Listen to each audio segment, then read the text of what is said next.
Nungairibro mayam. Ngasi de video ze hauringi da wa khara hayoge ren chaba hawradi amuk ai chaba khara pamjamina ko amuk focus to chaba pi gini ba duna kauk phu nan comment to miss hawba yore adudugi kaino ne ai comment hali hande na habdo mamang da comment mina pi idana ai hali hande do ai maram ani lebu ko maram ahan basina nan comment yengaga reply to de habdo ado comment to yenga class ta lei kum tanjada harap yenga hange toraga pharak tab de ki thabak imabi na korok padage kona toro haidna college ki thabak lei dai na ko mai chen ko pa taw de kona kaw gi ba adagi ani suba adugi ne sawgano aduga mi sawbo yawnare aduga sek ani suba maram dina aigi ko phone gi na YouTube ki application se kai gino khangde yade bu ko net ka su ya yadre bu ko aduna ai hajik net se kamai toge da adum direct to website da changaga www.youtube.com na changaga adum ada comment yengine ba adu da changaga comment yeng matung da ko adu ang tang yengraga da reply togre na de thogla ga di thogla matung da torok pa mi jing do adu di ai khangaroi ba aina changaga yengure di ai khangaroi ram na engona notification la aroi ba adudugi handabo rangani adugi ai keno zo noina harakpa myam comment yakpa myam so isalla thamo yang tang changbada adubudi keshu yam problem natre net tugi dubudi adum ai website ta changa ga zo adum yengjarage dubudi keshu kaida aduda lurina ai se kitang chinba adugi dumaya toina changbuda kitang ngamdaba adugi amuk changbuda ugi bu kangudi uhorni mathangna noina aina thoglakra matungda comment ko na tok pasing di uroi ba adugi orangani adugi sawgunu ko ado mayam ai soidena me next month se asibau de khachili ne ko ai course loi salakpagi loiram da yam chinbudo aduga mayam ai soidena promise June 1st day ai free or ni June 1st free of day di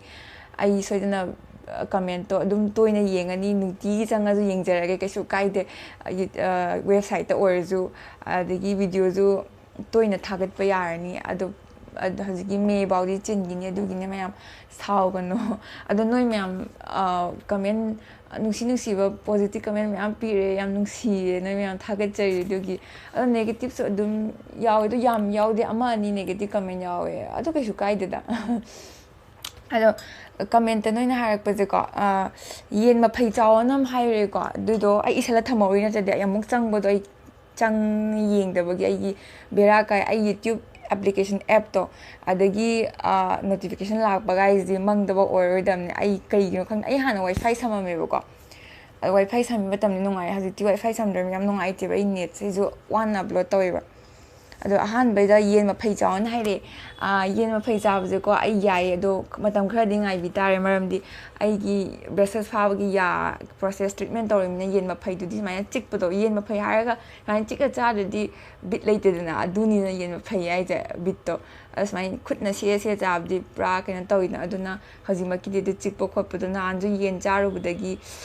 tara nan thorak tan bera kani adunma tam khadi ngai tare aduga pork chow hai pork mathang da pork chow ai na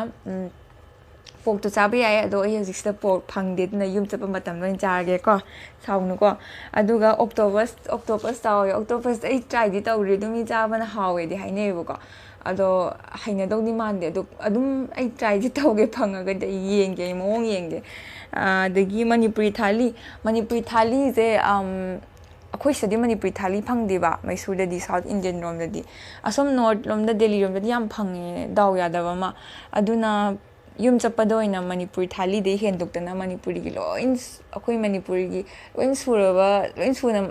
मथेल lion चारागे याइको सावगनो उती जो yum दा चारागे हजिक से उती से थोंगबा याइ हजिक चिल्लीबा दुगी थोंदोक थुंजिन तौबदो अइंगोंदा केन तौदुना नमना लैरा खोलगा ओइना केन तौरबा दुगी मे बाउदे पंचिनगिनी दुगा जुनदगी free ओइरा काना नम आई थोंगफम खुयोंग चाबंग लेरोइदबा दुगी asi yumda chaagi uti su ko sawgano only chili murok khatang chawa taw hai ado simadi yai ado kari ai murok yam pamba mis natte do yam pamda bus natte do murok to morok atekpado oidora umorok oidora kaya chau haino comment ta khangalo aduga mayamna toina hangbirakpa amana kaino aise kaidino kailamda leigena question chap manaba ko mayam hangebe ko adu confusion do aise kakching dagine aduga ai hoji leisna maisuda leine mi anamana hangi adu question chap manaba daina reply di tawgimne chap manaba do dum hanjan do amuka clear tawna hairege aduga wafam amana mamangi video aigi ironba khotpa yen phutpa chabagi mamangi video gido adugi da aina spoon na chabda anamana khutna chahaninge dagi even khutna chaw haitabra hangpasu yawe adugi matangi do chume mayamna haida chume mayamna khoi manipuri chinjak oiradi chinjak charagadi khoi khutna chai haibado ulaningbagine adu yam chuma wafamne aina soire mayam saugano ai ngakpiyo ai nimitto excited oimanidana dagi chak to thongaga gas to numit ki stop to ama khatang yaba ama yadamna ama lor ama tor thongwi waraga isaje hongning bagi ko gyan man tagi dina imana biga injang jung khaidok khaijin tawjida ko spoon ro kayo dum men man tagi dum chagre dugi ai soigre ama yana chume please haugono horobi-gano ngasidi YouTube to yam trendy oiba noodles ama fire noodles ama mo yam sabado adugi challenge ne ngasidi uba udra cha yengasi hawrasi moi mo yam saba male mayam chanabado adini yirum ani adagi chocolate ka ready de lere in case yam saragadi ising du lere inakta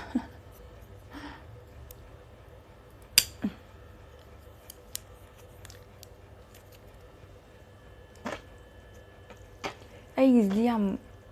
machuze kaigino yam ngang bo oidribo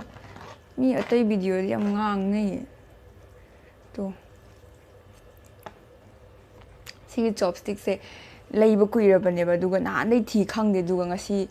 karaino phangwana thowenki thi gana phangdra daw ya bai chang no ngasi je ke chaba horse yengasi mo kyam sage na yam sabadi male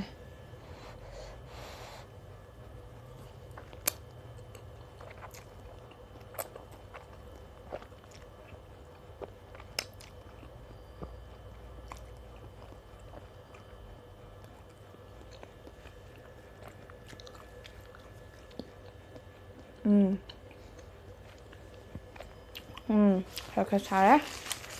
너무 잘 있는 거 이렇게 요즘 뭐 얌 사도 말해 좋은 거 아마 갔다 오버네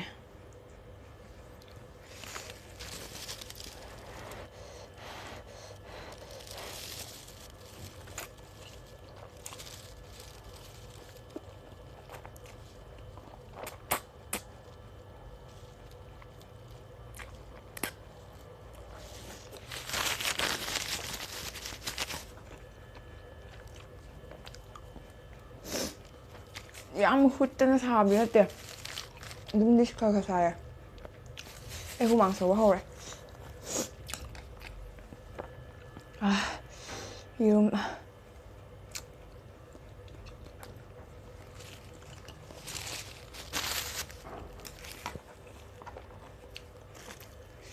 접시 좀 chậm là bọn mình nè phụ là trai à bây giờ tao dân hình bữa đó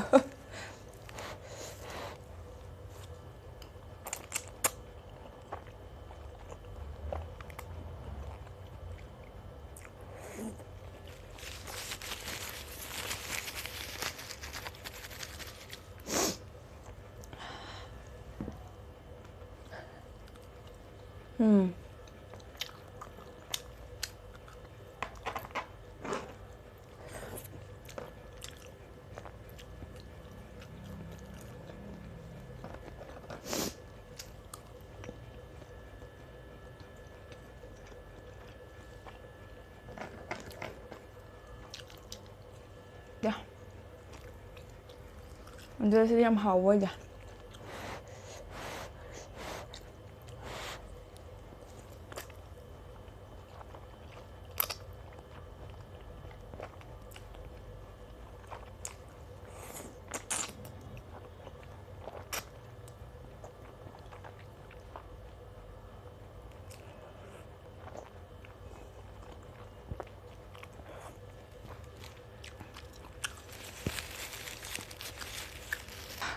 사이고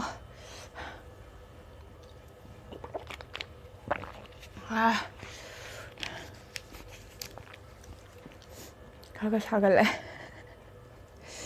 이런 마뭇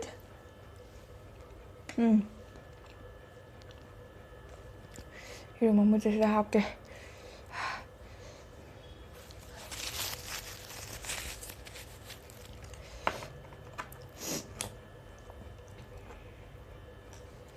이런 마뭇가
ꯌꯥꯝ ꯁꯥꯕꯅꯠꯇꯦ ꯑꯩ ꯍꯨꯃꯥꯡ ꯌꯥꯝ ꯁꯧꯋꯦ ꯃꯅꯤꯄꯨꯔꯗ ꯍꯧꯖꯤꯛꯀꯥꯟ ꯌꯥꯝ ꯁꯥꯏꯌꯦ ꯃꯩꯁꯨꯔꯗꯁꯨ ꯌꯥꯝ ꯁꯥꯒꯠꯂꯦ ꯁꯨꯃꯥꯏꯅ ꯇꯧꯗꯕꯅꯦ ꯍꯣꯡꯉꯦ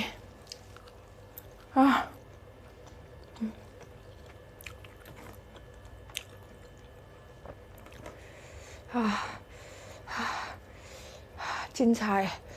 사이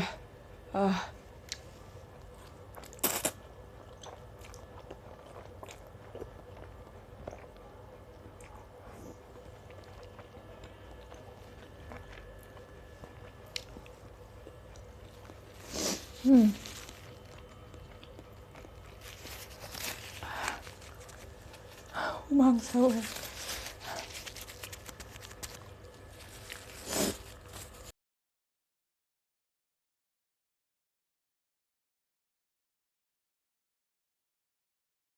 ꯃꯌꯥꯝ ꯑꯩ ꯚꯤꯗꯤꯑꯣꯁꯦ ꯅꯨꯡꯉꯥꯏꯔꯒꯗꯤ ꯂꯥꯏꯛ ꯇꯧꯕꯤꯕ ꯀꯥꯎꯕꯤꯒꯅꯨ ꯑꯗꯨꯒ ꯑꯅꯧꯕ ꯑꯣꯏꯔꯒꯗꯤ ꯑꯩꯒꯤ ꯆꯦꯅꯦꯜꯕꯨꯁꯨ ꯁꯕꯁꯀ꯭ꯔꯥꯏꯕ ꯇꯧꯕꯤꯌꯣ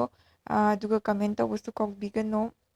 ꯃꯌꯥꯝꯕꯨ ꯑꯃꯨꯛ ꯍꯟꯅ ꯊꯥꯒꯠꯆꯔꯤ ꯀꯃꯦꯟ ꯇꯧꯕꯤꯕꯒꯤ ꯁꯕꯁꯀ꯭ꯔꯥꯏꯕ ꯇꯧꯕꯤꯕꯒꯤ ꯑꯗꯣ ꯉꯁꯤꯗꯤ ꯚꯤꯗꯤꯑꯣꯁꯦ ꯈꯔ ꯁꯥꯡꯈ꯭ꯔꯦ ꯃꯌꯥꯝ ꯑꯗꯣ ꯃꯌꯥꯝꯒ ꯑꯣꯄꯤꯅꯤꯌꯟ ꯍꯥꯏꯔꯣ ꯁꯨꯃꯥꯏꯅ ꯈꯔ ꯁꯥꯡꯕꯁꯤꯅ ꯄꯥꯝꯕ꯭ꯔꯥ ꯅꯠꯇ꯭ꯔꯒꯅ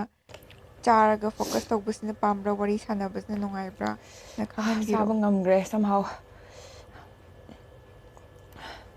이름새 ꯂꯣꯏꯁꯜꯂꯒꯦ ꯁꯥꯏ ꯌꯥꯝ ꯂꯣꯏꯔꯦ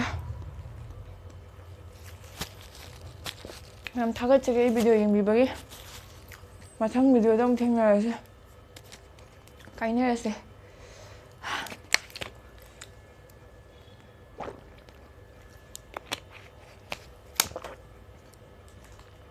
초콜릿 짜게 찐차에